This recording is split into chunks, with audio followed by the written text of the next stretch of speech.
Today is Advent Block 6, so let's have a look.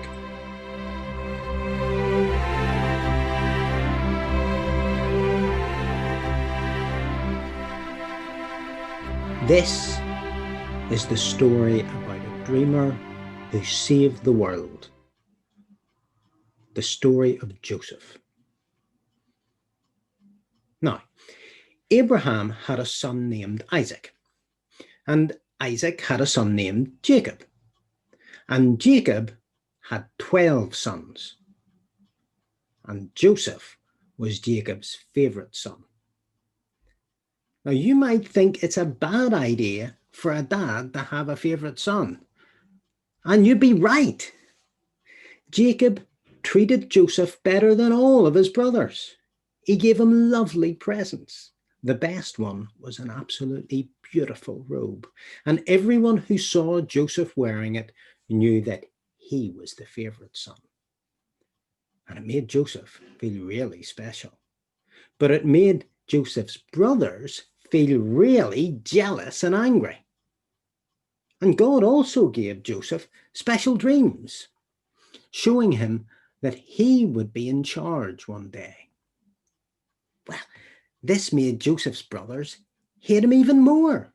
And one day they decided that they were going to put an end to Joseph. They were going to put an end to his dreams, and they were going to put an end to that beautiful robe. Joseph's brothers attacked him. They tore off his robe and sold him as a slave. And then they lied to their father, letting him think that poor old Joseph was dead. Meanwhile, Joseph had been taken all the way to Egypt, where he became a slave. But it got worse. Joseph was then blamed for something he didn't do, and he ended up in prison. And it got worse again. God used a dream to tell Joseph that one of his fellow prisoners was about to be set free. But as soon as that man got out of prison, he forgot all about Joseph. And for years and years, Joseph was left sitting in prison all alone. Except he wasn't all alone. God was with Joseph. Even when it was hard, even when his brothers sold him, even when he was thrown into prison, even when he was forgotten by everyone, God hadn't forgotten him. You see, God was with him the whole time. In fact, God was going to use Joseph to save his family. God was going to use Joseph to save the whole world. Now, God gave the king of Egypt a confusing and a scary dream. And one of his servants, that very same guy who'd been in prison with Joseph, suddenly said, "Hang on, wait a minute. I know a guy who's good with dreams. Joseph." And so Joseph was brought out of prison, and he explained the dream to the king, that there would be a famine, and that people wouldn't have enough food, and that somebody needed to be put in charge. And the king decided to put Joseph in charge. Joseph became the prime minister of Egypt. And the famine wasn't just bad in Egypt. The famine was bad way back home. And Joseph's brothers were starving.